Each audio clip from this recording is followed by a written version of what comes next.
السلام علیکم۔ آج پیر ہے نومبر کی 30 تاریخ۔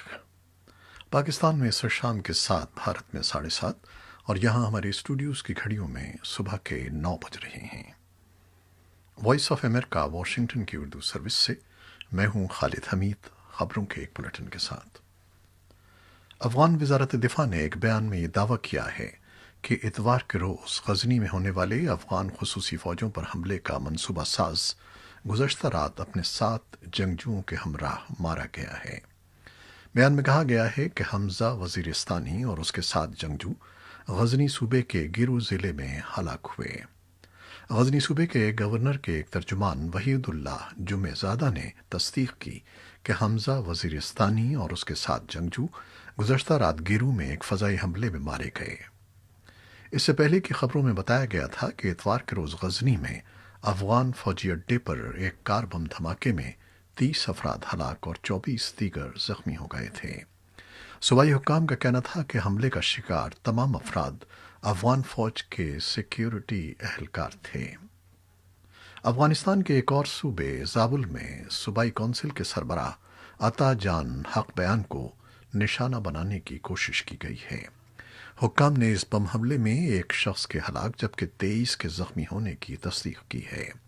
حملے میں عطا جان حق بیان معمولی زخمی ہوئے۔ عطا جان حق بیان کو طالبان کا شدید مخالف سمجھا جاتا ہے۔ ان کے قافلے پر ہونے والے حملے کی ذمہ داری بھی کسی گروہ نے قبول نہیں کی ہے۔ افغانستان سے ملحقہ اور دہشت گردی سے زیادہ متاثرہ قبائلی ضلع شمالی وزیرستان میں تشدد اور دہشت گردی کے واقعات کا سلسلہ جاری ہے۔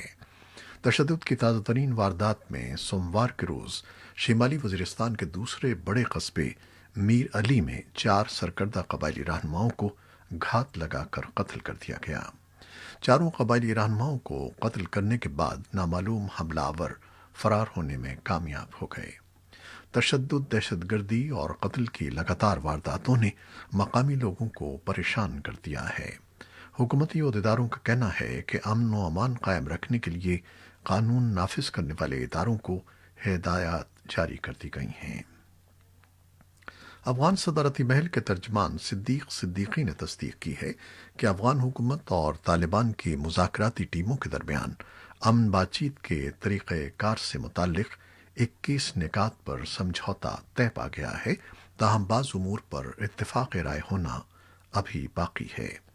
صدارتی محل کے نائب ترجمان داوا خان میناپال نے وائس آف امریکہ سے بات کرتے ہوئے کہا کہ قیام امن صدر اشرف غنی کی اولین ترجیح ہے اور وہ ایک ایسے امن کے خواہاں ہیں جو افغان آئین کو تحفظ دے، اور دوحہ میں افغان حکومت کی مذاکراتی ٹیم ایسے امن کا طریقہ کار طے کرنے کے لیے کام کر رہی ہے۔ پاکستان میں افغانستان کے سابق سفیر ملا عبدالسلام ضعیف کا کہنا ہے کہ ان کے خیال میں افغان حکومت اس بارے میں تذبذب کا شکار ہے کہ دوحہ میں امن بات چیت کے طریقہ کار کے بارے میں کن امور پر تصفیہ ہونا ابھی باقی ہے۔ تاہم ان کے مطابق طالبان کا کہنا ہے کہ امن بات چیت کے طریقہ کار سے متعلق طالبان نے اپنی تیاری مکمل کر لی ہے۔ سابق صدارتی امیدوار رحمت اللہ نجیب کے ترجمان عارف کیانی کا کہنا ہے کہ طالبان اپنی 2 دہائیوں سے جاری لڑائی کو جد و جہد قرار دینے پر مصر ہیں۔ ترجمان کا کہنا تھا کہ افغانستان میں امن بحال کرنے کی امید اب بھی موجود ہے۔ گلگت بلتستان کی وادی ہنزا سے تعلق رکھنے والے عوامی ورکرز پارٹی کے سرکردہ رہنما بابا جان رہائی کے بعد اپنے دیگر ساتھیوں کے ہمراہ اپنے گھر پہنچ گئے ہیں۔ سن 2011 میں فسادات اور املاک کو نقصان پہنچانے کے الزام میں بابا جان اور ان کے متعدد ساتھیوں کو حراست میں لے کر دہشت گردی سمیت دیگر سنگین جرائم کی دفعات کے تحت مقدمات درج کیے گئے تھے۔ بابا جان ایسے تمام الزامات کی نفی کرتے ہیں۔ ان کا کہنا ہے کہ وہ مستقبل میں اپنی سیاسی سرگرمیاں جاری رکھیں گے اور عوام کی فلاح و بہبود کے لیے ہر سطح پر آواز اٹھائیں گے۔ جامعہ بلوچستان کے لاپتہ پروفیسر ڈاکٹر لیاقت سنی 2 روز بعد بازیاب ہو کر مستونگ میں اپنے گھر پہنچ گئے ہیں۔ پروفیسر لیاقت سنی ایسے موقع پر واپس گھر پہنچ گئے جب ان کی بازیابی کا مطالبہ زور پکڑتا جا رہا تھا۔ ان کے ساتھ لاپتہ ہونے والے 2 دیگر پروفیسرز گزشتہ روز اپنے گھر پہنچے تھے۔ ہفتے کی صبح جامعہ بلوچستان کے 3 پروفیسرز ڈاکٹر لیاقت سنی، شبیر شاہوانی اور پروفیسر نظام شاہوانی امتحانات کے حوالے سے کوئٹہ سے خضدار ایک سرکاری دورے پر جا رہے تھے کہ مستونگ میں نامعلوم افراد نے انہیں اغوا کر لیا۔ بعد ازاں پولیس نے واقعے کا مقدمہ درج کیا تھا۔ حکام کے مطابق جس گاڑی میں تینوں پروفیسر سوار تھے اسے مستونگ کے علاقے غلام پنڈ سے برآمد کیا گیا، جبکہ 2 پروفیسرز کوئٹہ کے نواحی علاقے نو حصار سے منظر عام پر آئے، مگر اغوا کار پروفیسر ڈاکٹر لیاقت سنی کو اپنے ہمراہ لے گئے تھے۔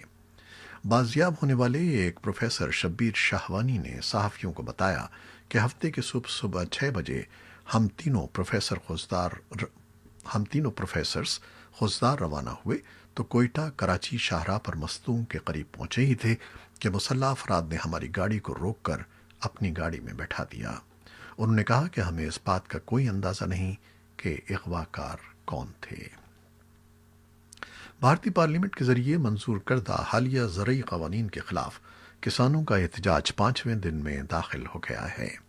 پنجاب، ہریانہ اور دیگر ریاستوں کے ہزاروں کسان ان قوانین کے خلاف احتجاج اور مارچ کر رہے ہیں۔ بہت سے کسان دہلی کے براڑی نرنکاری گراؤنڈ میں پہنچے ہیں اور بہت بڑی تعداد میں کسان ہریانہ دہلی بارڈر اور یورپی دہلی بارڈر پر بیٹھے ہوئے ہیں۔ انہوں نے دھمکی دی ہے کہ وہ دہلی کی طرف جانے والے تمام 5 داخلی راستے بند کر دیں گے۔ کسانوں نے وزیر داخلہ امت شاہ کی بات چیت کی مشروط پیشکش مسترد کر دی ہے۔ نائجیریا کے شمال مشرقی حصے میں اختتام ہفتہ ہونے والے حملے میں کم از کم 110 افراد کی ہلاکت کا خدشہ ہے، جس کے لیے علاقے میں عسکریت پسندوں کو مورد الزام ٹھہرایا جا رہا ہے۔ اقوام متحدہ کے نائجیریا کے لیے رابطہ کار ایڈورڈ کلون نے ایک بیان میں بتایا ہے کہ بورنو ریاست کے دارالحکومت مائیدوگوری کے قریب کوشوب دیہات میں شہریوں پر کیے گئے وحشیانہ حملے پر لوگ مشتعل ہیں۔